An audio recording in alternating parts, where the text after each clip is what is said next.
لله نحمده ونستعينه ونستغفره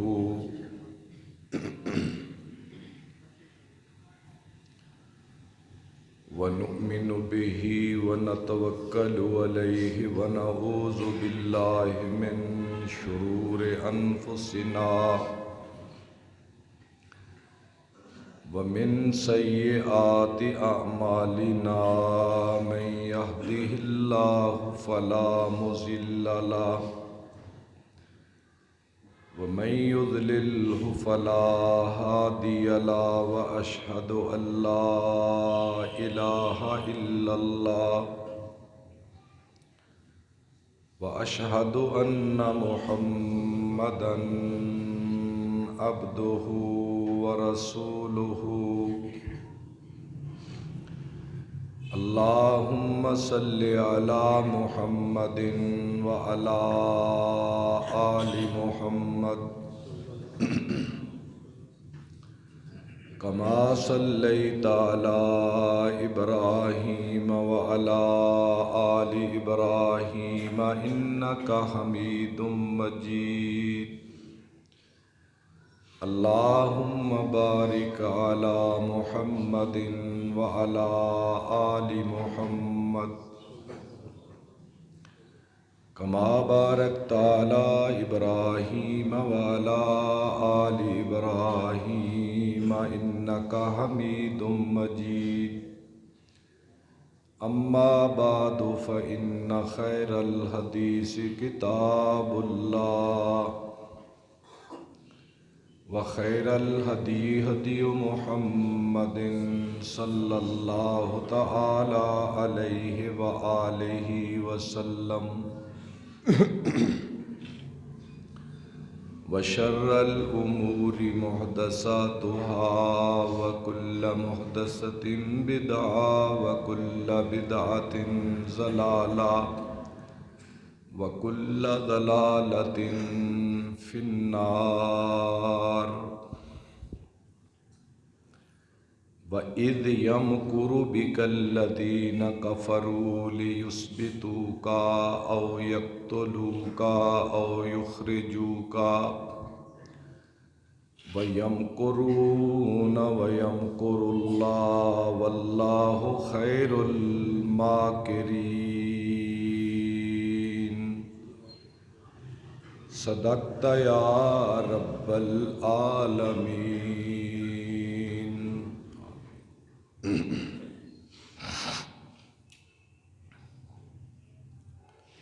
اور جب کافر لوگ یہ تدبیر کر رہے تھے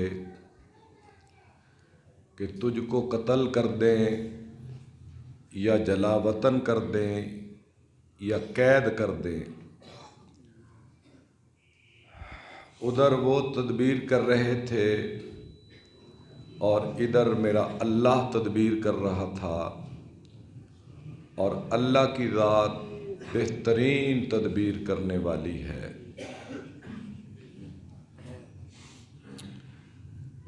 اللہ رب العزت کی تعریف، توصیف، حمد اور ثنا کے بعد درود و سلام سرور کونین علیہ التحیۃ والسلام کی مبارک ذات پر، واجب الاحترام میرے معزز محترم محتشم مکرم سامعین و مخاطبین کرام،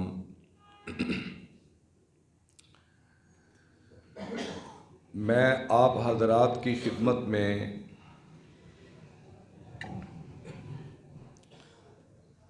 حضور صلی اللہ تعالیٰ علیہ وآلہ وسلم کی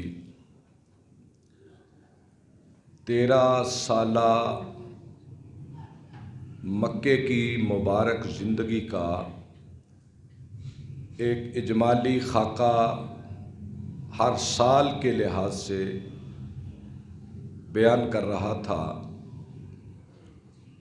اور مکی زندگی کو میں نے جیسے پچھلے خطبے میں عرض کیا تھا کہ 3 حصوں میں میں نے یا 3 ادوار میں نے اسے تقسیم کیا، اور پچھلے خطبے میں نبوت کے پہلے سال سے لے کر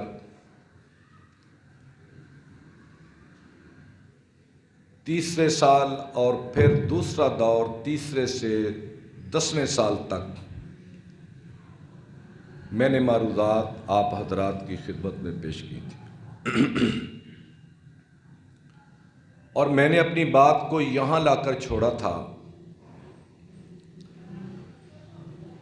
کہ نبوت کے 7ویں سال کے آغاز میں آپ صلی اللہ علیہ وسلم کو آپ کے خاندان سمیت شیب ابی طالب میں بند کر دیا گیا۔ 7، 8 اور 9 یہ 3 سال آپ شیب ابی طالب میں اپنے خاندان کے ساتھ محصور رہے، لیکن ان 3 سالوں میں حضور نے اپنی دعوت کا عمل نہیں چھوڑا۔ خاندان بند رہا، لیکن آپ راتوں کو اٹھتے، دن کو نکلتے، اور اپنی منزل کی طرف آپ پہلے کی طرح رواں دواں رہے اور آپ رکے نہیں۔ اور ان 3 سالوں میں حالات اس نہج پر پہنچ چکے تھے کہ رات کے وقت جناب ابو طالب حضور صلی اللہ علیہ وسلم کو اپنے پاس سلاتے اور اپنے بیٹے عقیل سے کبھی کبھار کہا کرتے کہ اے عقیل، رات کو بستر محمد سے تبدیل کر لیا کرو، مجھے ڈر ہے کہ کہیں اس کے دشمن اس گھاٹی تک بھی اسے قتل کرنے کے لیے پہنچ نہ جائیں۔ تو جناب ابو طالب کے بیٹے رات کو حضور کے ساتھ بستر تبدیل کرتے رہتے۔ یہ کیفیت اور حالت تھی خطرے کی مکی زندگی میں ان 3 سالوں میں بھی۔ خیر، جب نبوت کا 10واں سال شروع ہوا اور محرم کی 10 تاریخ ہوئی، تو یہ صحیفہ، یہ معاہدہ جو کفار نے باہم کیا تھا کہ آپ اور آپ کے خاندان کو شیب ابی طالب میں بند رکھا جائے، اسے چاک کر دیا گیا، پھاڑ دیا گیا۔ اور اس میں کچھ نیک فطرت کافر بھی تھے، ان کی کوششوں سے یہ صحیفہ چاک کر دیا گیا، اور نبوت کے 10ویں سال کے پہلے مہینے محرم میں حضور صلی اللہ علیہ وسلم اپنے خاندان سمیت مکے میں واپس لوٹے۔ اور نبوت کے 10ویں سال میں جناب ابو طالب کی عمر 80 برس سے زیادہ ہو چکی تھی، اور بوڑھے بھی ہو چکے تھے، اور بیماری نے بھی انہیں آن لیا۔ وہ بستر پہ لیٹ گئے اور حضور صلی اللہ علیہ وسلم نے اپنا کام پھر شروع کر دیا۔ اب اہل مکہ قریش نے ایک وفد تیار کیا کہ ابو طالب سے ایک آخری ملاقات کی جائے، اور اس ملاقات میں ایجنڈا یہ رکھا جائے کہ اے ابو طالب، پچھلے 10 برس ہمارے یا 7 برس بڑی کشمکش میں گزرے، اب ہم ایسے کرتے ہیں، تجویز دیتے ہیں ابو طالب کو کہ اپنے بھتیجے سے کہو کہ یہ اپنے دین پہ رہے اور اپنا کام کرے، ہم اس کی مزاحمت نہیں کریں گے، اور تیرا بھتیجا ہمارے دین کے بارے میں کوئی بات نہ کرے، کوئی مزاحمت نہ کرے، وہ اپنا کام کرتا رہے، ہم اپنا کام کرتے رہیں۔ اور جو سفارت بنی اس میں ابو سفیان، ابو جہل، عتبہ، شیبہ، امیہ بن خلف اور دیگر رؤسائے قریش تھے۔ جناب ابو طالب بستر پر ہیں، اور جا کر انہوں نے یہ تجویز پیش کی۔ ابو طالب سمجھے کہ یہ تو بڑی اچھی تجویز ہے کہ مکے کے جو حالات ہیں پرخطر، وہ امن کی طرف لوٹ آئیں گے، وہ بڑے خوش ہوئے، انہوں نے اپنے بھتیجے آپ صلی اللہ علیہ وسلم کو بلایا اور کہا میرے بھتیجا میں بوڑھا ہو گیا ہوں اور حالات جس نہج پر ہے تو جانتا ہے، یہ میری قوم کے لوگ یہ ایجنڈا لے کر آئے ہیں، ان کی بات سنو۔ آپ نے بات سنی، وہی بات کہی جو انہوں نے۔ تو آپ نے فرمایا چچا ایک بات تم انہیں سمجھا دو، وہ یہ ہے کہ میں انہیں ایک چھوٹی سی بات کہتا ہوں، اگر یہ میری بات مان لیں تو عرب کے بادشاہ بن جائیں گے اور عجم ان کا باج گزار ہو جائے گا، عجم بھی ان کے ماتحت اور عرب کے یہ بادشاہ بن جائیں گے۔ انہیں کہا ایک کلمہ اور عرب کی بادشاہت، جلدی کیجیے۔ تو آپ نے فرمایا پھر تم یہ کہو لا الہ الا اللہ۔ انہوں نے کہا اس کا ترجمہ کیا ہے، اس کی وضاحت کیا ہے؟ آپ فرمانے لگے اس کی وضاحت یہ ہے اللہ کے سوا کوئی عبادت کے لائق نہیں، اور یہ جو تمہارے معبود ہیں یہ کسی کام کے نہیں، یہ اس کا ترجمہ ہے۔ یہ بات ان کا سننا تھا کہ مجلس سے بڑے غیظ و غضب کے ساتھ اٹھ کھڑے ہوئے۔ اچھا تو کہتا ہے کہ یہ کچھ نہیں ہے، اس کا مطلب ہم احمق ہیں، ہم بے وقوف ہیں، ہمارے باپ دادا بے وقوف تھے، وہ جاہل تھے، وہ غلط تھے، ہم غلط ہیں۔ جب مشرک کی مت مرنے لگتی ہے تو اس کے اندر شیطان یہ جذبے ہیجانی طور پہ کھڑے کر دیتا ہے، بجائے اس کے کہ وہ سمجھنے کی طرف آئیں۔ جیسے ابراہیم علیہ السلام نے کہا تھا کہ ان سے پوچھ لو اگر یہ بولتے ہیں ثم نکسوا علی رؤوسہم لقد علمت ما ہؤلاء ینطقون، اے ابراہیم تجھے پتا ہے کہ یہ ہمارے بزرگ بولتے نہیں، ویسے بڑے کام کے ہیں۔ تو اسی طرح انہیں بھی جب کوئی جواب بن نہ پڑا، کہنے لگے یہ بات، یہ تیری بات ہم کبھی تسلیم نہیں کرتے۔ تو جب اٹھنے لگے تو اللہ نے کہہ دیا میرے حبیب قل یا ایھا الکافرون لا اعبد ما تعبدون ولا انتم عابدون ما اعبد ولا انا عابد ما عبدتم ولا انتم عابدون ما اعبد لکم دینکم ولی دین۔ جاؤ تم اپنے دین پہ راضی رہو، میں اپنے دین پہ راضی ہوں، یہ بات نہیں بنے گی۔ چلے گئے۔ جب اٹھ کے چلے گئے تو حضور نبی پاک صلی اللہ علیہ وسلم نے اپنا کام جاری اور ساری رکھا۔ میں نے پچھلے جمعے میں ایک جملہ کہا تھا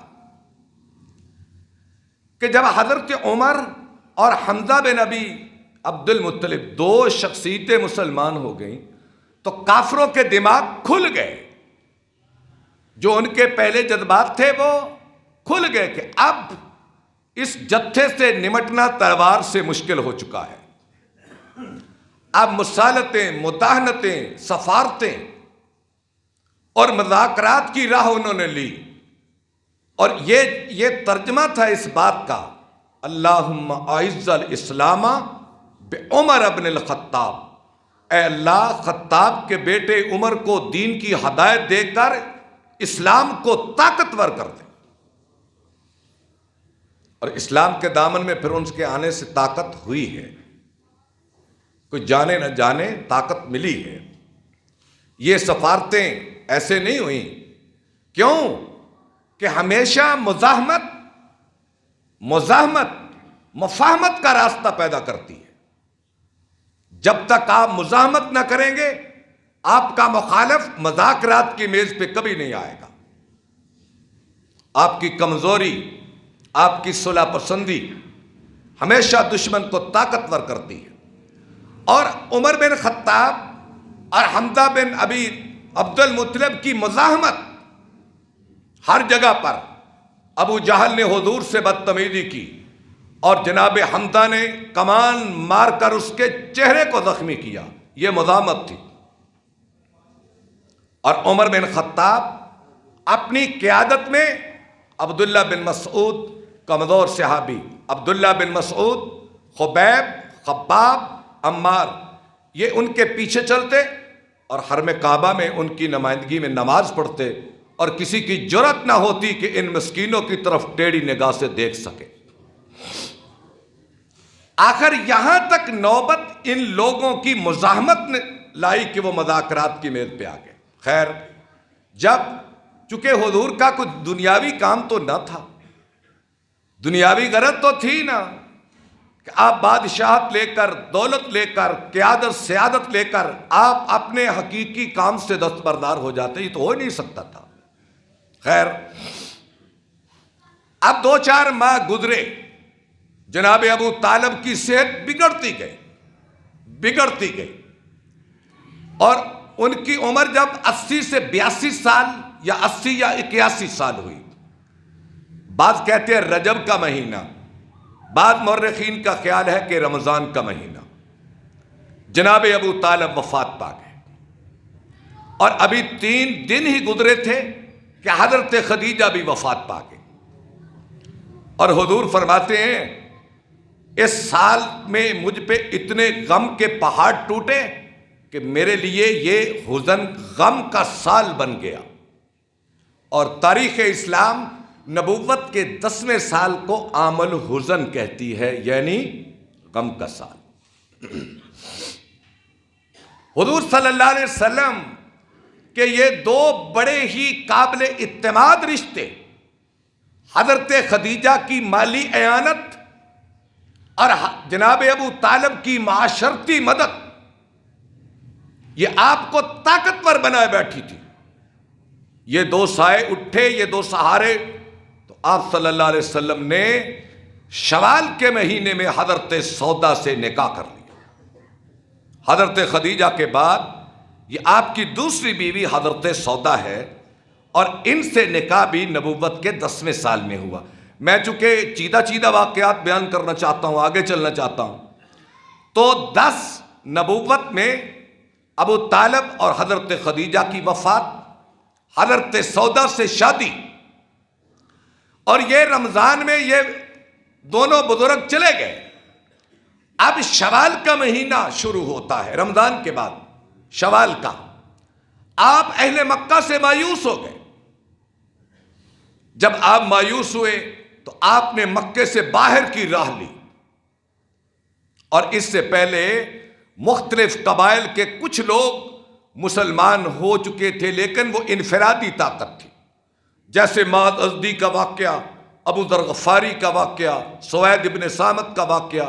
یہ قبائل کے لوگ تھے، لیکن اسلام قبول کرتے اور اپنے قبائل میں چلے جاتے۔ اب آپ جب مکے والوں سے مایوس ہوئے تو آپ نے طائف کی راہ لی۔ یہ بھی نبوت کا 10واں سال ہے، شوال کا مہینہ ہے۔ آپ نے اپنے ساتھ اپنے غلام حضرت زید ابن حارثہ کو لیا، بڑے قابل اعتماد آپ کے ساتھی، متبنہ بیٹا، غلام، آپ کا صحابی، اور آپ نے طائف کی راہ لی۔ اور اس وقت طائف کا راستہ یہ منا اور عرفات کے پہاڑوں حنین سے گزر کے جاتا تھا۔ اب تو نیا راستہ ہے نا، شاہراتی راستہ، کاروانی، جہاں سڑکیں جاتی ہیں۔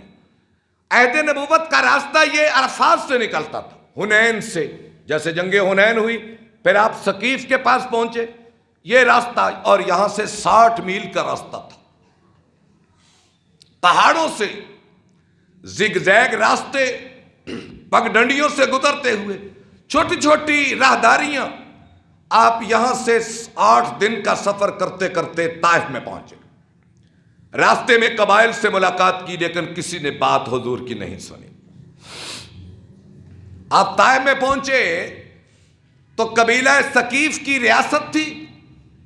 آپ نے ثقیف کے سرداروں پہ اسلام پیش کیا، لیکن جواب غلط ملا، اور جواب ہی نہیں ملا بلکہ قبیلہ ثقیف کے لوگ حضور کو مارنے پہ اتر آئے، گالیاں دینے لگے، سنگباری کی۔ اوباش طائف کے حضور کے پیچھے چلے۔ آپ طائف سے نکلے اور کئی میل تک یہ لوگ حضور کے تعاقب میں نکلے، اور حالت یہ بن گئی کہ حضرت زید حضور کے سامنے ڈھال بنے ہوئے تھے۔ اور حضرت زید بھی زخمی، اور ان سے پتھر گزر گزر کر حضور کے رخ انور پہ لگتے، آپ کے سر پہ لگے، ماتھے پہ لگے، رخسار پہ لگے، آپ کے چہرے پہ لگے، اور آپ اس طرح زخمی ہو گئے کہ لہو مبارک سر سے بہتے بہتے آپ کے جوتوں تک جان پہنچا، اور آپ کے جوتے آپ کے لہو مبارک سے گیلے ہو گئے، آپ کا چلنا مشکل ہو گیا، اور راستے میں عتبہ اور شیبہ کے باغ تھا، آپ وہاں ایک ڈلوان سے ٹیک لگا کر بیٹھ گئے، وہ واقعہ طویل ہے، میں اس کو چھوڑتا ہوں، آپ وہاں بیٹھ گئے، حضور فرماتے ہیں میرے پاس میں نے آسمان کی طرف دیکھا کہ میرے اوپر سورج کا منہ ڈھانپ دیا گیا، چونکہ یہ جون کے دن تھے، سخت گرمی، عرب کی تمادت اور حرارت، ریتلے علاقے اور پتھریلا علاقہ، سخت سورج کی گرمی، اور گرمی کی وجہ سے حضور ہانپ رہے تھے،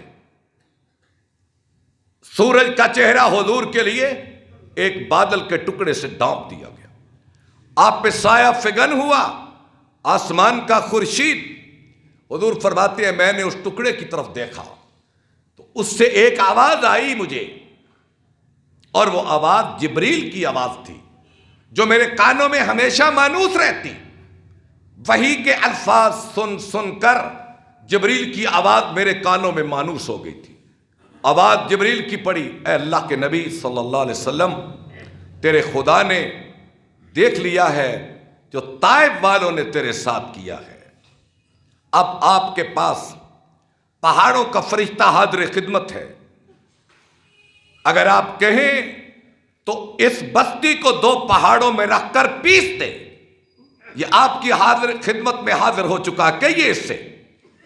آپ نے فرمایا جبریل میرے اللہ سے کہہ دو محمد کا ظرف اتنا ہے، ظرف محمد اتنی وسعتوں کا مالک ہے، میں اپنے انتقام میں اس قوم کی تباہی کی خواہش نہیں رکھتا، میں خواہش رکھتا ہوں اگر یہ ایمان نہیں لائے تو ان کی نسلیں ضرور ایک اللہ کو ماننے والی بن جائیں۔ حضور فرماتے ہیں یہ ہاتف کی آواز، یہ غیبی آواز سن کر قلب محمد میں تسکین آئی کہ میرا رب تو میرے ساتھ ساتھ ہے، میرا رب تو میرے ساتھ ساتھ ہے۔ پھر آپ نے ٹیک لگائی اور ایک دعا کی جس کو محدثین نے دعائے مستضعفین کے نام سے لکھا ہے، کمزوروں کی دعا، کمزوروں کی دعا۔ آپ دعا کے الفاظ پہ ذرا غور فرمائیں، آپ نے اللہ سے پھر دعا کی، دعا کیا ہے؟ اللہم اشکو الیکا ضعف قوتی وقلت حینتی وحوانی علی الناس یا ارحم الراحمین یا رب المستضعفین الی من تکلنی ولا ابالی ان لم علی غضبک فلا ابالی۔ آگے بھی لمبی دعا ہے، ترجمہ سنائے دیتا ہوں۔ اے میرے اللہ، میں اپنی بے بسی کی شکایت تیری بارگاہ میں لگاتا ہوں، وقلت حیلتی، اپنے اسباب کی کمی بھی یا اللہ تیری بارگاہ میں رکھتا ہوں، وحوانی علی الناس یا ارحم الراحمین، اے رحم کرنے والے اللہ، میں اپنی بے قدری جو اس قوم نے کی، میری بے قدری جو کی، یا اللہ اس کی شکایت بھی تیری بارگاہ میں لگاتا ہوں۔ اے میرے اللہ، کیا تو میرا معاملہ ان کافروں کے ہاتھ میں دے دے گا جو میری تقدیر کے مالک بن جائیں؟ نہیں نہیں یا اللہ، میں تیری رحمت کی وسعت کی تلاش میں ہوں۔ ان لم یکن علی غضبک، اے اللہ اگر تو مجھ پہ ناراض نہیں ہے، اگر تیرا غضب مجھ پر نہیں ہے، فلا ابالی، تو مجھے کائنات میں کسی چیز کی کوئی پرواہ نہیں ہے۔ اعوذ بکا بنور وجہک الذی اشرقت بہ الارض، اے اللہ میں تیرے چہرے کے نور کی پناہ مانگتا ہوں جس کے نور سے زمین و آسمان روشن ہو رہے۔ اے میرے اللہ، لا حول ولا قوت الا باللہ، یا اللہ تیرے سوا طاقت کس کے پاس ہے جو حالات کے رخ کو بدل دے؟ یہ آپ نے اللہ سے یہاں طائف کی واپسی پر دعا کی. پھر آپ واپس چلے، وادی نخلا میں پہنچے. یہ 1 ماہ کا سفر ہے، آنا جانا، دعوت، تبلیغ، راستے، قبائل، 1 ماہ کے قریب کا یہ زمانہ ہے. آپ وادی نخلا میں پہنچے، واپس آپ وہاں نماز پڑھی، آپ نے نماز سے فارغ ہوئے، آپ نے قرآن مجید کی تلاوت کی. پھر جبریل آ گئے وہی لے کر سورہ جن اور سورہ احقاف کی آیات، جس میں یہ آیا کہ اے میرے حبیب آپ نے قرآن پڑھا، آپ کے قرآن کو جنوں کی ایک جماعت نے سنا اور سارے مسلمان ہو گئے. قل اوحی الی انہ استمع نفر من الجن، یہاں سے لے کر اگلی آیات. حضور کے دل کو طمانینت بڑھی، یا اللہ جس طرح تو نے انسانوں کو محمد کی امت بنایا ہے، تیرا کرم ہے کہ تو نے جنوں کو بھی محمد کا امتی بنایا. پھر آپ واپس آئے، آپ غار حرا کے دامن میں بیٹھ گئے. جبل حرا ایک غار ہے اوپر، اور اس پہاڑ کا نام جبل حرا ہے. اب اسے جبل نور کہتے ہیں چونکہ وہاں قرآن اترا تھا اور قرآن ایک نور ہے، تو حرا کا نام، جبل حرا کا نام جبل نور پڑ گیا. تو آپ جبل نور کے دامن میں ٹھہر گئے. مکے والوں نے پیغام دیا تھا حضور کو، اب تم طائف چلے گئے ہو، واپسی کی جرت نہ کرنا. اب مکے پہ آپ کا داخلہ بند ہے، آپ کو پیغام پیچھے پہنچایا گیا. اب یہ مشکل حالات ہوتے گئے. آپ جبل نور کے دامن میں بیٹھ گئے، آپ کے ساتھ صرف حضرت زید ہیں. آپ نے ایک شخص کو بھیجا، جاؤ اخنس ابن شریک کے پاس، کافر ہے، اسے کہو کہ میں آنا چاہتا ہوں اور مجھے تمہاری مدد کی ضرورت ہے. اس نے انکار کیا. پھر آپ نے سہیل بن عمر کے پاس پیغام بھیجا، اس نے بھی انکار کیا. پھر آپ نے مطعم ابن عدی کے پاس پیغام بھیجا. ایک صحابی، آپ حدیث پڑھتے ہیں، ان جبیر ابن مطعم رضی اللہ تعالیٰ عنہ، یہ جبیر کے باپ مطعم، عدی کے بیٹے مطعم ابن عدی. مطعم کے پاس پیغام بھیجا کہ میں مکے میں آنا چاہتا ہوں اور سرداران قریش نے میرا داخلہ بند کر دیا ہے.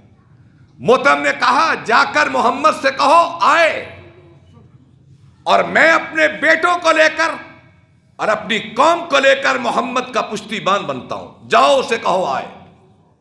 میں دیکھوں گا کہ رؤسائے قریش کے اندر اگر جرت ہو تو یہ جسارت کر کے دیکھے. یہ عرب کی حمیت تھی. کھڑا ہو گیا. مطعم بن عدی نے کیا کیا؟ اپنے بیٹوں کو لیا، قوم کے شاہ سواروں کو لیا، اور قطار اندر قطار گھوڑوں پہ سوار ہوا، تلواریں سونتی، نیاموں سے باہر لا کر، اور حرم کعبہ کے ایک دروازے پہ کھڑا ہو گیا. ادھر سے حضور برآمد ہوئے، آپ کے دائیں بائیں، حضور ان کے جلو میں، اور آپ سیدھے گئے، حجر اسود کو چوما، 2 رکعت نماز پڑھی، اور آپ اپنے گھر کی طرف جانے لگے تو مطعم اور اس کے بیٹے تلواریں لیے حضور کے دائیں بائیں تھے. یہ اللہ کی تدبیر ہے. اللہ چاہے تو کافر سے بھی کام لیتا ہے. حضور گھر میں گئے، ابو جہل نے پوچھا مطعم کلمہ پڑھ گئے ہو یا پناہ دی ہے؟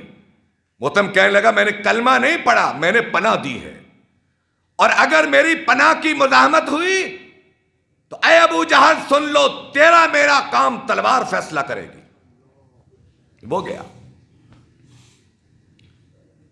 اور حضور پاک صلی اللہ علیہ وسلم نے مطعم ابن عدی کے اس کام کی اس قدر شناسی فرمائی، ایسی قدر فرمائی کہ بدر کے 70 قیدی جب حضور کی قید میں تھے تو مطعم کا بیٹا جبیر آیا.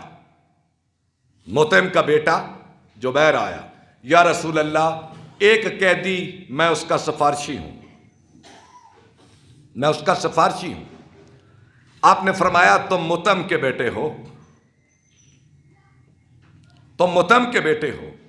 مجھے پروردگار کی عزت کی قسم، لو کان مطعم بن عدی حیا ثم کلمنی فی ہؤلاء النتنا لترکتہم، اگر تیرا باپ مطعم آج زندہ ہوتا اور مجھے پیغام بھیجتا کہ اے محمد ہمارے قیدیوں کو چھوڑ دو، تو تیرے باپ کے کہنے پر ان بدبودار انسانوں کو میں رہائی دے دیتا۔ حضور ایسے قدر شناس تھے۔ تو خیر، یہ نبوت کے 10واں سال یوں گزرا۔ دیکھیں کتنے مشکل حالات ہیں۔ اب 11ویں سال کا آغاز ہوتا ہے۔ 11ویں سال کا اہم کام، آپ کا نکاح حضرت عائشہ سے ہوا۔ یہ آپ کی تیسری بیوی خدیجہ سودا حضرت عائشہ نکاح ہوا، رخصتی مدینے میں ہوئی۔ اور دوسرا بڑا کام کہ حج کے موقع پر آپ مینا سے گزر رہے تھے کہ چند آدمی باتیں کر رہے ہیں، آپ ان کے پاس پہنچے۔ آپ نے فرمایا کہاں سے آئے ہو؟ کہنے لگے یثرب سے۔ یثرب سے۔ آپ نے ان سے بات کی، میں نبی ہوں، یہ اللہ کی کتاب ہے، تم اسلام لے آؤ۔ جن روحوں کے مقدر میں خدا نے عزت رکھی تھی، انہیں اسلام لانے کے لیے کسی تحقیق کی ضرورت نہ پڑی۔ یہ 6 کے 6 آدمی موقع پر مسلمان ہو گئے اور یہ مدینے چلے گئے۔ یہ مدینے کی 6 روحیں تھیں۔ اب اسلام کی شعاعیں مکے سے نکل کر یثرب میں پہنچنے لگی۔ اب اللہ اپنی تدبیر پہ غالب ہے، اپنے کام پہ غالب ہے، اپنے کام پہ۔ آپ زخمی ہوئے گھر میں آئے، حضرت زینب آپ کی بیٹی آپ کا سر دھونے لگی اور رونے لگی، یا رسول اللہ کیا بنے گا؟ آپ نے فرمایا زینب یہ میرا اپنا کام نہیں ہے، یہ میرے اللہ کا کام ہے، اور میرا اللہ اپنے کام پہ غالب ہے۔ ان قریب تم دیکھو گی کہ تیرے باپ کا کلمہ مشرق اور مغرب میں پڑا جائے گا۔ اور اے زینب، اے خباب، ایک زمانہ آئے گا کہ ایک شخص صنعا سے چل کے حضرموت جائے گا اور تنہا ہوگا، اور اسے کوئی ڈاکو راستے میں روک نہ سکے گا۔ ایک زمانہ آئے گا، کیسر و کسریٰ زیر نگی ہوگا۔ اے خباب گھبراؤ نہیں، ایک زمانہ، اللہ اپنے کام پہ غالب ہے۔ اب اللہ اپنے کام کے غلبے کی تدبیریں کر رہا ہے۔ اب اسلام کی شعاعیں مکے سے نکل کر مدینے جا رہی ہیں، اور اس کا آغاز نبوت کے 11ویں سال سے ہوتا ہے۔ وقت کافی ہو چکا ہے، پھر عرض کروں گا۔ وآخر دعوانا ان الحمد للہ۔